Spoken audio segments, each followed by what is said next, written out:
Categorically false. That's how Sheriff T.K. Waters is describing allegations made last Friday by a local woman who was accusing Jacksonville police officers of poor treatment at the scene of a car crash. The driver involved, Imogene King, told reporters last week officers yelled at her to the point that she is still healing. I-Team investigator Tarek Miner is joining us with more of what the sheriff said and what a local pastor is saying in response. Tarek? Well, Sheriff T.K. Waters held a press conference today saying the body-worn camera from 3 of his responding officers proves his officers did not mistreat Imogene King as she alleged. The sheriff calling out the organizer of this news conference, Reverend Gundy, and accusing him of pushing an anti-police narrative. Well, late this afternoon, Pastor Gundy fired back, saying he doesn't believe the sheriff, saying T.K. Waters didn't release the entire video. That's not how this works. We're in the middle of the interstate. Imogene, get in the police car. Imogene, get in there. Get out the car. Imogene King refuses to immediately get out of her vehicle after being involved in an accident along I-10, which resulted in an injury to her leg. Minutes later, she agrees to be transported and is taken to the hospital. Sheriff T.K. Waters says the body-worn camera released today from 3 responding officers does not show any mistreatment on behalf of the Jacksonville Sheriff's Office.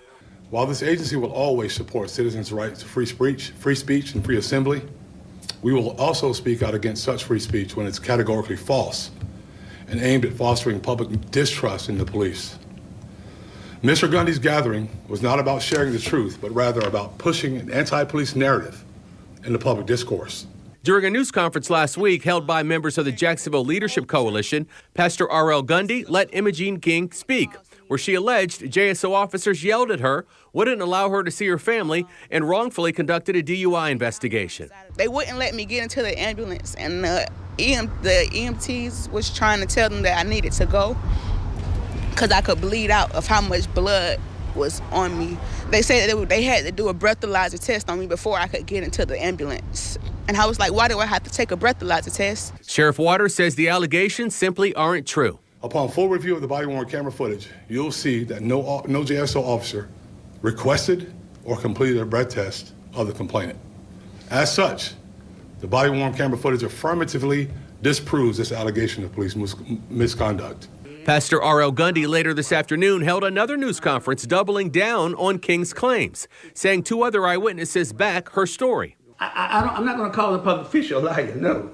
I don't believe the sheriff is lying. People report to him and give him information and give him data and give him what they have on file.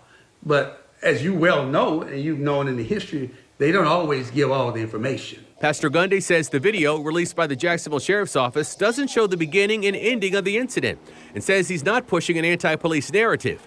Imogene King once again told her side of the story. They were very rude.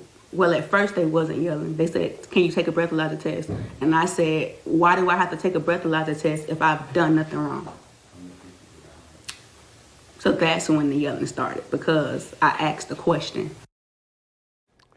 Now, Sheriff Waters said earlier today that he immediately launched this administrative review into the officer's conduct on Friday, which brought him to this conclusion that his officers did not mistreat Imogene King after her accident. Pastor Gundy, meanwhile, told reporters today that he nor Imogene King have any agenda, and he says he wants the Jacksonville Sheriff's Office to treat people like humans.